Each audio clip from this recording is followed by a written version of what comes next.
말도 안 돼. 이게 정말 아시아의 도시라고? 전 세계 도시문화 연구자들 사이에서 지금 가장 뜨거운 화제가 있습니다. 독일의 저명한 도시환경연구소에서 발표한 2024 세계 도시 안전 지수 조사 결과에 대한 것인데요. 특히 아시아권에서 독보적인 수치를 기록한 서울의 데이터를 두고 전문가들 사이에서 격렬한 논쟁이 벌어지고 있습니다. 조작된 데이터일 것이라는 서구권 연구진들의 의심과 편향된 시각이라는 비판이 쏟아지는 가운데 한 젊은 독일 연구원이 직접 서울을 방문해 진실을 파헤치겠다고 나섰는데요. 도대체 이 연구원은 서울에서 무엇을 발견했길래 유럽 최고 권위의 도시환경연구소에서 발표를 중단하라는 압박까지 받게 된 걸까요? 함부르크 도시환경연구소의 에바 슈미트 연구원이 전해온 충격적인 서울 이야기. 지금 시작합니다. 잠깐만요.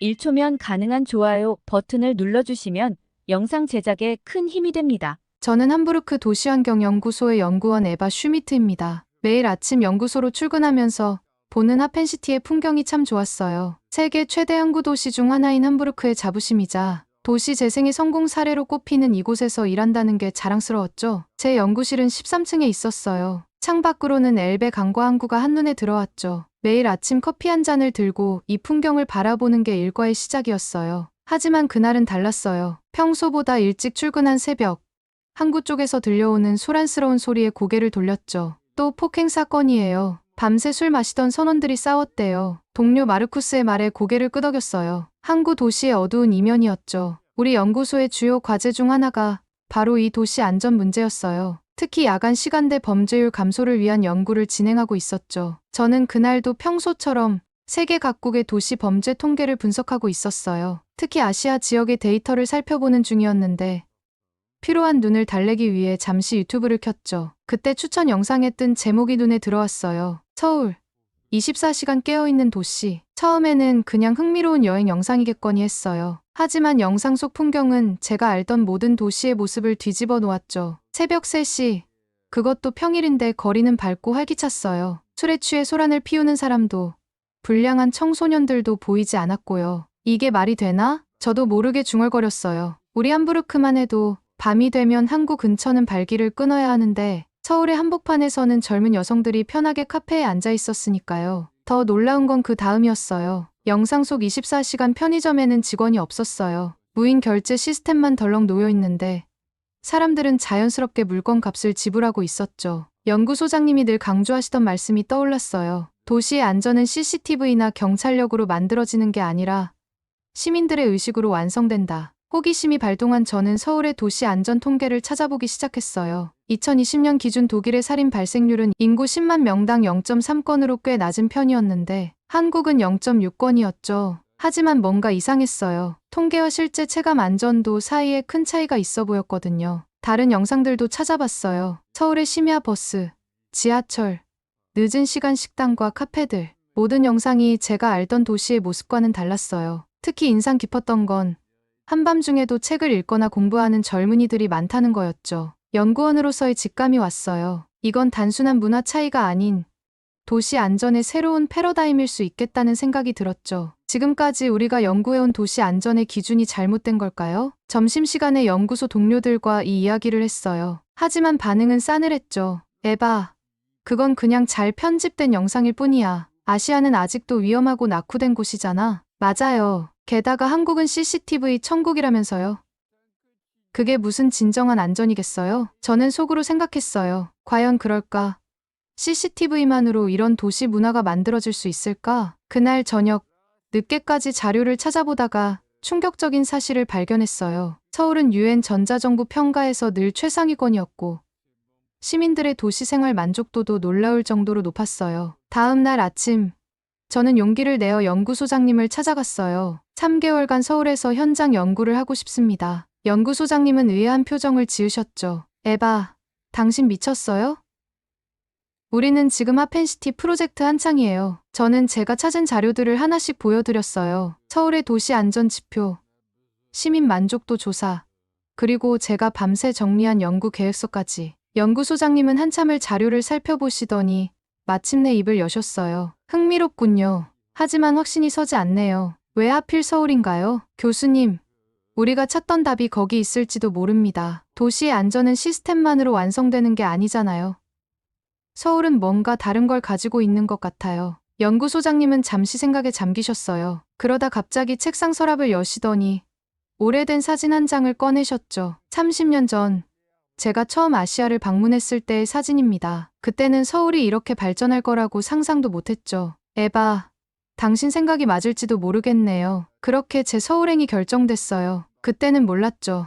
제가 발견하게 될 것들이 제가 알던 모든 도시 이론을 완전히 뒤집어 놓으리란 거요. 그리고 그 발견이 제 인생도 바꾸게 되리란 것도요. 다음 날부터 본격적인 준비를 시작했어요. 서울의 도시계획, 대중교통 시스템, 방범 정책까지 모든 자료를 꼼꼼히 살펴봤죠. 비행기 표를 예약하면서 설렘과 동시에 약간의 두려움도 느꼈어요. 과연 제가 찾은 이 특별한 도시의 비밀을 제대로 이해할 수 있을까요? 출발 전날 밤, 연구소 동료들이 송별회를 열어줬어요. 다들 걱정스러운 눈치였죠. 에바, 혹시 실망하게 되더라도 너무 상심하지 마. 그들의 걱정 어린 충고가 오히려 제 호기심을 자극했어요. 짐을 싸면서 문득 할머니 생각이 났어요. 제가 어렸을 때 항상 하시던 말씀. 진실은 늘 우리가 생각하는 것보다 더 특별하단다. 이번엔 그 말씀이 정말 맞아떨어질 것 같은 예감이 들었답니다. 12시간의 비행 끝에 인천국제공항에 도착했어요. 비행기에서는 한국의 도시 관련 논문들을 읽느라 잠도 제대로 못 잤죠. 시계를 보니 밤 11시. 피곤함도 잠시 제 눈앞에 펼쳐진 광경에 모든 피로가 날아갔어요. 2024년 스카이트랙스에서 세계에서 가장 깨끗한 공항 2위, 세계 최고의 공항 3위를 차지했다는 게 과장이 아니었어요. 새벽 시간대인데도 공항은 마치 나처럼 밝고 깨끗했죠. 입국장으로 향하는 동안 연구자의 시선으로 주변을 관찰했어요. 특히 인상적이었던 건 공항의 동선이었어요. 최근 완공된 제2여객터미널은 연간 1억 명의 승객을 수용할 수 있다고 했는데 이렇게 많은 사람들이 이용하는 공간이 어떻게 이토록 질서정연할 수 있는지 신기했죠. 입국 심사대로 향하는 길에 한 장면이 눈에 들어왔어요. 긴 대기줄이 이어졌지만 사람들은 조용히 차례를 기다리고 있었죠. 독일에서는 상상하기 어려운 광경이었어요. 보통 이런 상황에서는 새치기를 하거나 불평하는 사람들이 있기 마련인데 말이에요. 공항철도를 타고 서울로 향했어요. 한밤중인데도 열차는 정확히 시간을 지켰고 차량 내부는 놀랍도록 깨끗했어요. 제 옆자리에 앉은 중년 신사는 조용히 이어폰을 끼고 음악을 듣고 계셨죠. 불편을 주지 않으려는 배려가 자연스러워 보였어요. 서울역에 도착했을 때는 이미 자정이 넘어 있었어요. 독일이었다면 이런 시간에 혼자 여행 가방을 끌고 다니기는 꺼려졌을 텐데 이상하게도 여기서는 전혀 불안하지 않았어요. 숙소로 가는 길에 24시간 카페를 발견했어요. 피곤했던 터라 잠시 들어가 보기로 했죠. 새벽 1시가 다 되어가는 시간인데도 카페 안은 사람들로 북적였어요. 한쪽에서는 학생들이 조용히 공부를 하고 있었고 다른 쪽에서는 회사원으로 보이는 사람들이 노트북을 펼쳐놓고 일을 하고 있었죠. 커피를 주문하려는데 특이한 점을 발견했어요. 키오스크로 주문하고 결제까지 마치자 제 이름이 적힌 영수증이 출력됐어요. 잠시 후 카운터에서 에바님, 아메리카노 나왔습니다 라는 호출이 들렸죠. 이름을 부르는 친근함과 님이라는 호칭에서 묘한 존중이 느껴졌어요. 자리에 앉아 주변을 관찰하다가 재미있는 광경을 목격했어요. 한 학생이 자리를 잠시 비우면서 노트북과 가방을 그대로 두고 갔는데 아무도 신경 쓰지 않는 게 아닌가요? 옆자리 학생에게 물어보니 아, 화장실 간 거예요. 여기서는 다들 이러고 다녀와요 라고 대수롭지 않게 대답하더군요. 그때였어요. 카페 한쪽에서 작은 소동이 일어났어요. 한 손님이 음료를 쏟았길래 언성이 높아지겠구나 생각했죠. 하지만 예상과 달랐어요. 그 자리에 있던 모든 사람들이 자연스럽게 일어나 휴지를 가져오고 테이블을 닦아주고 마치 약속이라도 한 듯 서로를 도와주고 있었어요. 괜찮으세요?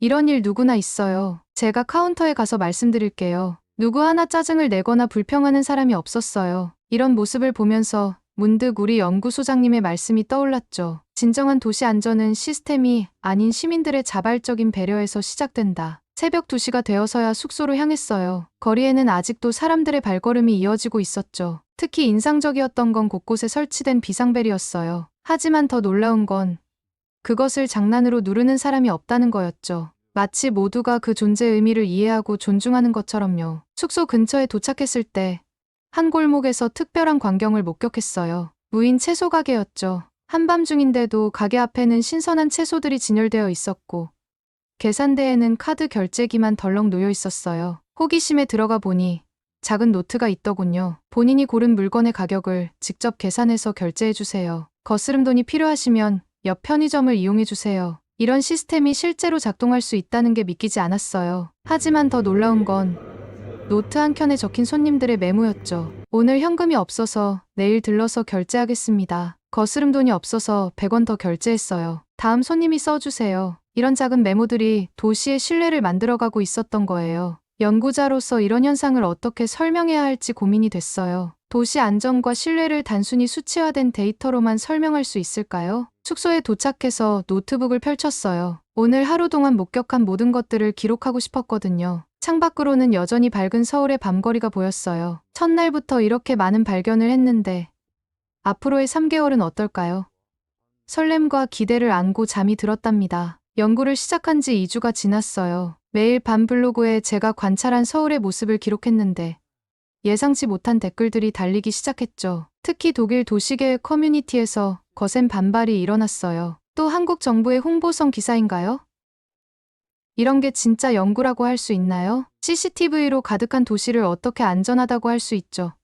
서양의 도시를 기준으로 연구하세요. 아시아는 아직 멀었어요. 블로그 댓글을 읽으며 답답함이 밀려왔어요. 더 큰 문제는 연구소에서 날아온 이메일이었죠. 슈미트 연구원님, 귀하의 최근 연구 방향에 심각한 우려가 있습니다. 이코노미스트 인텔리전스 유닛의 안전한 도시 지수 2021 평가에서 서울이 60개 도시 중 25위에 그쳤다는 점을 상기시켜 드립니다. 더구나 통계청의 2024년 사회조사를 보면 서울 시민 10명 중 3명이 야간 보행에 불안을 느낀다고 합니다. 귀하는 이런 객관적 데이터는 무시한 채 지나치게 긍정적이고 주관적인 분석만을 하고 있습니다. 일주일 내로 연구 방향성을 수정한 보고서를 제출해 주시기 바랍니다. 메일을 읽는 순간 제 손이 떨렸어요. 연구소의 지원 없이는 이 프로젝트를 진행할 수 없었거든요. 하지만 제가 직접 경험한 서울은 이런 차가운 통계 숫자와는 전혀 달랐어요. 이틀 전 밤에도 특별한 경험을 했어요. 연구 자료를 정리하다 늦은 시간에 퇴근하는데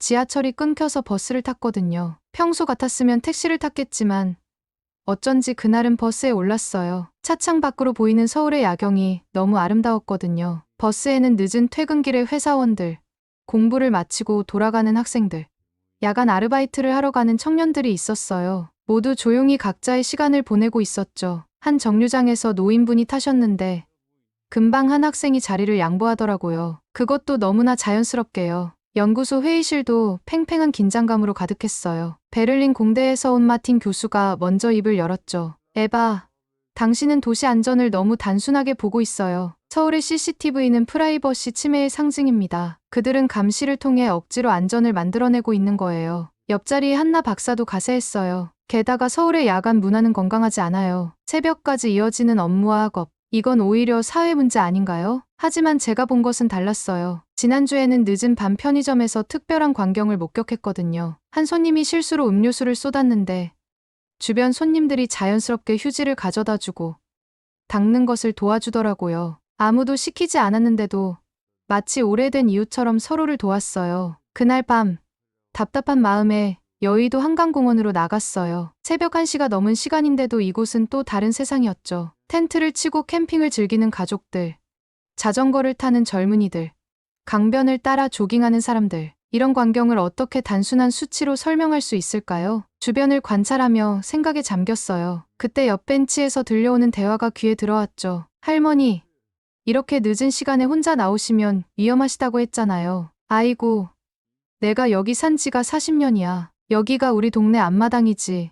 뭐가 위험해. 저도 모르게 웃음이 났어요. 도시의 안전을 가장 잘 아는 건 바로 그곳에 사는 사람들이겠죠. 문득 연구자로서의 제 태도가 잘못된 건 아닐까 하는 생각이 들었어요. 선입견을 가지고 시작한 건 오히려 저였던 거예요. 다음 날부터는 시선을 바꿨어요. 단순히 관찰하고 기록하는 것이 아니라 제가 직접 서울의 일상을 살아보기로 한 거예요. 편의점 알바생과 대화도 나누고 심야 버스 기사님의 이야기도 듣고 새벽 배달을 하는 택배기사님과도 이야기를 나눴어요. 그들의 이야기 속에서 도시의 진짜 모습을 발견할 수 있었죠. 강남역 인근의 스타트업 빌딩에서 만난 직원들의 이야기도 흥미로웠어요. 저희는 자발적으로 이 시간을 선택했어요. 누가 강요해서가 아니라 각자의 리듬에 맞춰 일하는 거죠. 대신 아침에 늦게 출근할 수 있고요. 서울대 도시공학과 김 교수님과의 만남은 이러한 직관에 학문적 근거를 더해주었어요. 교수님은 지난 30년간의 서울 도시 발전 데이터를 보여주셨죠. 1990년대만 해도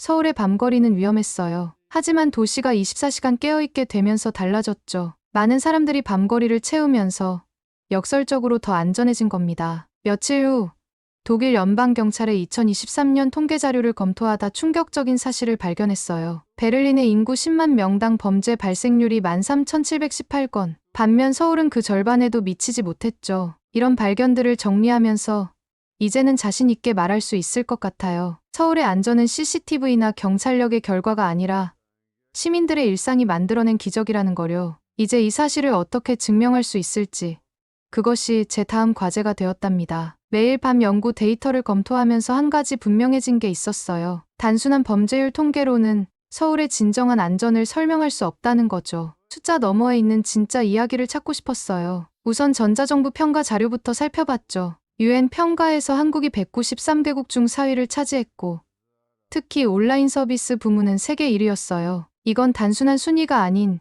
도시의 투명성과 신뢰도를 보여주는 증거였죠. 서울시의 심야 생활 인구 데이터는 더욱 놀라웠어요. 휴대폰 위치 기반으로 추정된 이 데이터에 따르면 새벽 1시에서 6시 사이 강남역 인근의 생활 인구는 오히려 낮 시간대의 30%에 달했어요. 그러던 중 연구소 동료 마르쿠스가 걱정스러운 소식을 전해왔어요. 연구소 내부에서 제 연구의 객관성에 의문을 제기하는 목소리가 커지고 있다는 거였죠. 특히 블로그에 올린 내용들이 감정적이고 비과학적이라는 지적이 많았어요. 통계와 수치만으로는 부족하다는 거였죠. 하지만 제가 서울에서 보낸 시간들은 숫자로는 설명할 수 없는 많은 것들을 보여주고 있었어요. 처음 겪은 일은 연구 초반, 강남역 근처 편의점에서였어요. 급하게 물건을 사느라 지갑을 두고 온 걸 한참 뒤에야 알았죠. 현금이 10만 원이나 들어있었는데 다음 날 아침 경찰서에서 연락이 왔어요. 누군가 지갑을 가져다 주셨다는 거예요. 현금은 물론이고 영수증 한 장까지 그대로였죠. 그 후로도 비슷한 일들이 계속 있었어요. 한 번은 이태원에서 휴대폰을 잃어버렸는데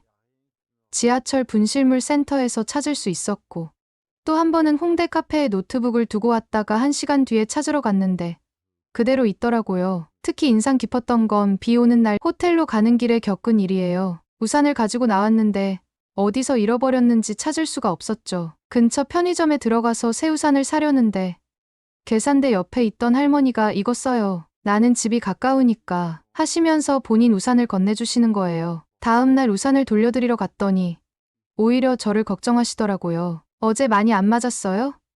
감기 조심하세요. 무인 점포에서의 경험도 특별했어요. 처음에는 낯설었죠. 새벽 2시에 들른 무인 편의점에서 결제 시스템을 이해 못해 헤매고 있는데 다른 손님이 자연스럽게 도와주셨어요. 그 후로는 무인 세탁소, 무인 카페, 심지어 무인 채소 가게까지 다양한 곳을 이용해봤는데 한 번도 불안하다는 생각이 들지 않았어요. 늦은 밤 연구실에서 귀가할 때마다 느끼는 안전함도 특별했어요. 첫 주에는 걱정되어서 택시만 탔는데 어느 순간부터 올빼미 버스를 자주 이용하게 됐죠. 처음엔 늦은 시간에 혼자 버스를 타는 게 불안했는데 매일 같은 시간에 만나는 승객들이 생기면서 이상한 안도감이 들었어요. 야간 근무를 마치고 귀가하는 간호사 선생님, 편의점으로 출근하는 대학생, 신문 배달을 시작하는 아저씨까지 각자의 일상을 살아가는 사람들이 만드는 작은 커뮤니티 같았죠. 한 번은 버스에서 배터리가 완전히 방전된 적이 있었어요. 늦은 시간이라 걱정됐는데 옆자리 승객이 보조 배터리를 빌려주셨어요. 저도 저번에 똑같은 일이 있었어요. 이제 항상 여분 배터리를 가지고 다녀요. 골목길에서 겪은 일도 잊을 수 없어요. 구글맵이 갑자기 먹통이 되어서 길을 잃었는데 귀가하던 고등학생이 같은 방향이라며 지하철역까지 데려다 주겠다고 했죠. 걸어가는 동안 이 동네의 숨은 맛집도 알려주고 근처 24시간 도서관 정보도 공유해줬어요. 24시간 도서관 얘기를 듣고 다음날 바로 가봤는데 그곳에서 또 다른 서울의 모습을 발견했어요. 새벽 3시인데도 자습하는 학생들, 논문 쓰는 대학원생들, 밤샘 근무 준비하는 직장인들로 가득했죠. 도서관 관리자 분께 여쭤보니 밤에도 사람이 있으니까 더 안전하죠. 서로가 서로를 지키는 거예요. 라고 하시더라고요. 교통 데이터를 보니 이런 현상이 수치로도 확인됐어요. 심야 시간대 지하철과 버스 이용객 수가 꾸준히 증가하는 추세였거든요. 특히 올빼미 버스 14개 노선의 평균 탑승률이 65%를 넘었다는 건 정말 놀라웠어요. 같은 시간대 런던의 나이트 버스 탑승률이 40% 정도인 것을 감안하면 말이죠. 한강공원에서의 경험도 특별했어요. 연구 자료를 정리하다 답답해서 새벽에 산책을 나갔는데 제가 상상한 것과는 전혀 다른 광경이 펼쳐졌죠. 자전거를 타는 사람들, 러닝하는 사람들, 텐트 치고 캠핑하는 가족들까지. 한밤중인데도 마치 나처럼 활기찼어요. 특히 농구장에서 공을 치고 있는 청소년들이 눈에 띄었는데 부모님들도 안전하다고 허락해 주신다고 하더라고요. 가끔은 아픈 경험을 통해서도 서울의 온기를 느꼈어요. 갑자기 장염에 걸려서 심야약국을 찾아 헤매고 있을 때였죠. 길에서 만난 경비 아저씨가 약국까지 데려다 주시고 약사 선생님은 문 닫을 시간이 지났는데도 기다려주셨어요. 다음 날엔 연구소 직원분이 죽을 사다 주시면서 어제 얼굴색이 안 좋아 보여서 걱정했어요. 라고 말씀해 주셨죠. 시끄러운 도시의 밤도 달리 보이기 시작했어요. 강남역 근처는 새벽에도 70데시벨 정도의 소음이 있었지만 이상하게도 불쾌하지 않았어요. 늦은 시간까지 영업하는 식당에서 흘러나오는 웃음소리, 택시와 버스가 오가는 소리, 무인 편의점 문이 열리고 닫히는 소리. 이 모든 게 살아있는 도시의 숨소리처럼 느껴졌죠. 연구 중에 흥미로운 통계를 발견했어요. 2023년 하반기 행정안전부의 국민안전의식 조사에서 안전 체감도가 역대 최고점을 기록했는데 2021년 서울시 조사에서는 시민 10명 중 9명이 사회의 안전 불감증을 우려했다는 거예요. 이 모순적인 결과가 궁금해서 시민들과 이야기를 나눠봤어요. 한 PC방에서 만난 대학생은 사실 우리나라가 이렇게 안전한 줄 몰랐어요. 외국 나가보니까 알겠더라고요. 라고 했고, 심야 식당 사장님은 우리가 당연하게 생각하는 것들이 사실은 정말 특별한 거래요. 라고 하시더라고요. 외국인 친구들의 반응은 더 놀라웠어요. 게스트하우스에서 만난 프랑스 관광객은 파리에서는 밤에 혼자 걷기가 무서웠는데 서울에서는 전혀 그렇지 않다고 했어요. 독일에서 온 교환학생은 처음에는 이해가 안 됐어요. 이렇게 큰 도시가 어떻게 이렇게 안전할 수 있지? 하지만 살아보니까 알겠어요. 시민들이 만들어가는 거더라고요. 라고 말해줬죠. 특히 인상 깊었던 건 일본인 유학생과의 대화였어요. 도쿄도 안전한 도시로 유명하잖아요. 그런데 그 친구가 도쿄는 시스템이 만드는 안전이라면 서울은 사람이 만드는 안전 같아요. 라고 하더라고요. 혼자 살면서 느낀 점들도 많았어요. 장을 너무 많이 봐서 들기 힘들었을 때 모르는 분이 도와주셨고, 이사할 때는 옆집 아주머니가 먼저 와서 물어봐 주셨어요. 힘들면 말해요. 우리 아들도 독일에서 공부하는데 누군가 이렇게 도와줬으면 하는 마음이에요. 도시의 작은 배려들도 눈에 띄었어요. 지하철역마다 있는 응급전화, 편의점의 안심벨, 골목골목 설치된 CCTV.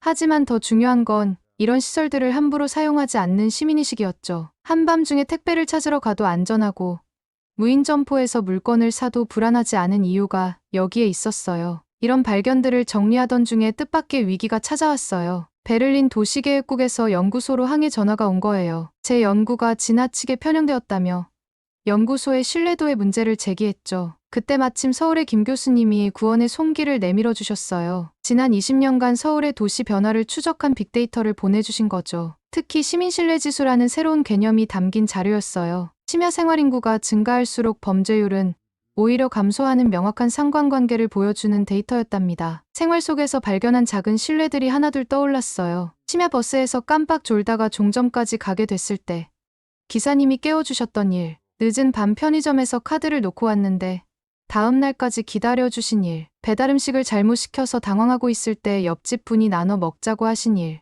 이런 경험들이 쌓여 안전이 된다는 걸 이제는 알 것 같았어요. CCTV 설치 전후의 비교 데이터는 더욱 놀라웠어요. CCTV가 없던 시기에도 이미 시민들의 자발적인 질서가 존재했다는 걸 보여주는 자료였죠. 기술은 그저 이러한 시민의식을 보완하는 도구였을 뿐 원인이 아니었던 거예요. 연구소장님은 이 자료들을 보시고는 태도가 달라지셨어요. 슈미트 박사, 당신이 발견한 건 단순한 도시 안전이 아닌 새로운 형태의 도시 문화군요. 베를린 시장실에서도 연락이 왔다며 특히 야간 도시안전 정책 부분에 큰 관심을 보인다고 하셨죠. 서울에서의 마지막 날, 늦은 밤 연구실에서 자료를 정리하다가 커피를 사러 나갔어요. 평소처럼 24시간 카페에 들어섰는데 문득 이곳에서 보낸 시간들이 떠올랐어요. 늦은 밤에도 공부하는 학생들, 일하는 직장인들, 책 읽는 어르신들, 모두가 서로를 의식하지 않으면서도 배려하고 있었죠. 그동안의 관찰과 경험을 토대로 새로운 분석 틀을 만들었어요. 도시 안전의 생태학적 접근이라고 이름 붙였죠. 도시의 안전은 단순한 범죄 예방이나 감시가 아닌 시민들의 생활 패턴과 문화가 만들어내는 유기적인 현상이라는 거예요. 연구 노트의 마지막 페이지에 이렇게 적었어요. 도시의 안전은 시스템이 아닌 시민들의 마음에서 시작된다. 서울은 그 진실을 보여주고 있었다. 이제 남은 과제는 이 특별한 이야기를 어떻게 세계와 나눌 수 있을지, 그리고 이 소중한 문화를 어떻게 지켜나갈 수 있을지 고민하는 것입니다. 2주 후 국제도시계획학회에서 이 연구 결과를 발표해야 했어요. 과연 제가 본 서울의 모습을 어떻게 하면 그들에게 온전히 전달할 수 있을까? 설렘 반 걱정 반의 마음으로 발표 준비를 시작했답니다. 컨퍼런스 발표를 앞둔 아침이었어요. 함부르크 도시환경연구소의 대강당은 이미 사람들로 가득 찼죠. 제 서울 연구가 도시계획학계에서 논란이 되면서 유럽 전역에서 전문가들이 모여들었거든요. 블로그에 올린 연구가 입소문을 타면서 찬반 의견이 첨예하게 갈린 상태였어요. 발표대에 섰을 때 심장이 터질 것만 같았어요. 3개월간의 경험과 관찰을 어떻게 전달해야 할지, 과연 이분들이 이해해 주실지, 깊은 숨을 들이쉬고 서울에서의 첫날을 떠올렸어요. 여러분, 도시의 안전은 어디서 시작될까요? CCTV일까요? 경찰의 순찰일까요? 아니면 첨단 기술일까요?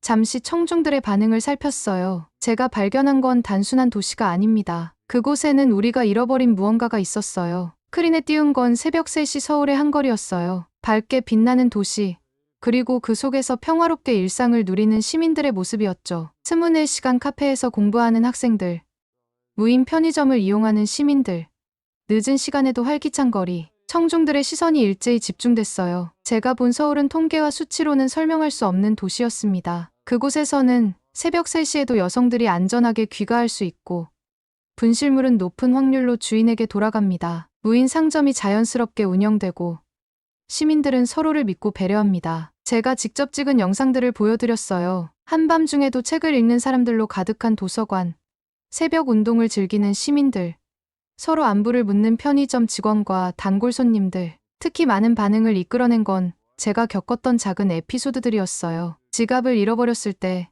모르는 분이 직접 경찰서에 가져다 주셨고, 길을 잃었을 때는 퇴근하던 고등학생이 지하철역까지 데려다 줬어요. 아플 때는 심야약국 약사님이, 힘들 때는 이웃들이, 이런 경험들이 쌓여 도시의 신뢰가 만들어지는 거였죠. 베를린 공대의 마틴 교수가 날카로운 질문을 던졌어요. 이런 시민의식이 과연 문화적 차이 없이 다른 도시에서도 가능할까요? 순간 망설였지만 제가 본 것들을 떠올렸어요. 교수님, 차이가 중요한 게 아닙니다. 제가 본 서울은 인간에 대한 기본적인 신뢰가 살아있는 도시였어요. 그리고 그 신뢰는 보편적인 가치입니다. 질문이 쏟아졌어요. 이런 시민 의식은 어떻게 형성된 걸까요? 우리 도시에도 적용할 수 있을까요? 한국의 교육 시스템이 영향을 미쳤나요? 그때였어요. 뒷자리에서 한 노 교수님이 일어나셨죠. 슈미트 연구원, 당신은 우리가 잊고 있던 것을 다시 일깨워 주었습니다. 도시는 결국 사람이 만드는 것이라는 진실을요. 발표가 끝나고 연구소장님이 특별한 제안을 하셨어요. 우리 연구소가 서울시와 새로운 프로젝트를 시작하면 어떨까요?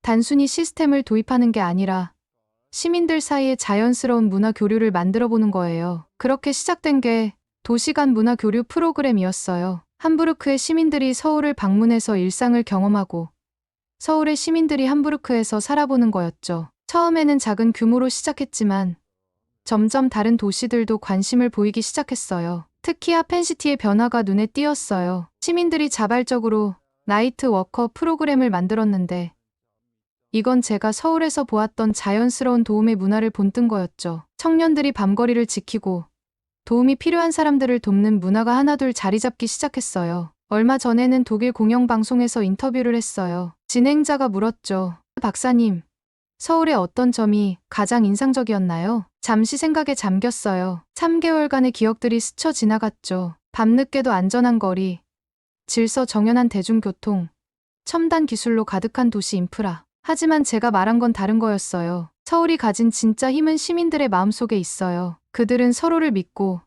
배려하고, 존중합니다. 그리고 그것이 세계에서 가장 안전한 도시를 만들어냈죠. 우리가 배워야 할 건 바로 그 마음가짐이에요. 한 달 전, 서울에서 한 통의 연락을 받았어요. 저와 친하게 지내던 연구소 직원이 보낸 거였죠. 선생님 덕분에 우리가 가진 것이 얼마나 특별한지 알게 됐어요. 이제는 제가 이 가치를 다음 세대에게 전하고 싶어요. 창밖으로 보이는 함부르크의 밤거리는 아직 한산해요. 하지만 작은 변화들이 시작되고 있어요. 시민들이 서로 인사를 나누고, 골목길에서 마주치면 미소를 짓고, 서울에서 보았던 것처럼 작은 신뢰가 하나둘 쌓여가고 있답니다. 연구실 책상 위에는 서울에서 찍은 사진 한 장이 놓여 있어요. 새벽 3시 강남역 거리의 모습이에요. 그 사진을 보며 생각해요. 도시를 바꾸는 건 시간이 필요한 일이에요. 하지만 저는 이미 그 가능성을 보았죠. 매일 밤 연구실 창밖 엘베강의 물결이 달빛에 반짝이는 걸 보면서 다짐해요. 각자의 도시가 가진 고유한 특성을 존중하면서도 서로에게서 배울 수 있는 것들을 찾아나가는 것. 그것이 바로 제가 앞으로 해야 할 일이랍니다. 오늘은 독일의 도시환경연구원 에바 슈미트의 사연을 들어보았습니다. 처음에는 단순한 호기심으로 시작된 서울 연구가 결국에는 독일과 한국의 새로운 도시협력으로 이어지는 뜻깊은 이야기였죠. 한국의 도시 안전과 시민의식이 세계적인 전문가의 눈에도 특별하게 비춰졌다는 점이 인상적이었습니다. 특히 첨단 기술과 시스템을 넘어 시민들의 신뢰와 배려가 만들어낸 도시 문화의 우수성을 다시 한번 확인할 수 있었답니다. 여러분은 우리나라의 도시 안전과 시민의식에 대해 어떻게 생각하시나요? 외국인들이 놀라워하는 우리의 일상이 사실은 정말 특별한 것일지도 모르겠습니다. 감동뭉클에서는 여러분의 소중한 마음을 모아 사연 주인공들에게 전해드리고 있습니다. 여러분 주변에 감동적이거나 재미있는 실제 사연들을 제보받고 있으니 언제든 저희 공식 메일로 제보해주세요. 오늘 들려드린 사연에 공감하셨다면 구독과 좋아요 눌러주시고 주변 분들과도 공유해주세요. 여러분의 작은 관심과 응원이 더욱 좋은 콘텐츠를 만드는 데 큰 힘이 됩니다. 오늘도 여러분의 하루의 작은 즐거움이라도 되었기를 바라며 지금까지 감동뭉클이었습니다. 끝까지 시청해주셔서 감사합니다. 다음에 더 감동적인 사연으로 찾아뵙겠습니다.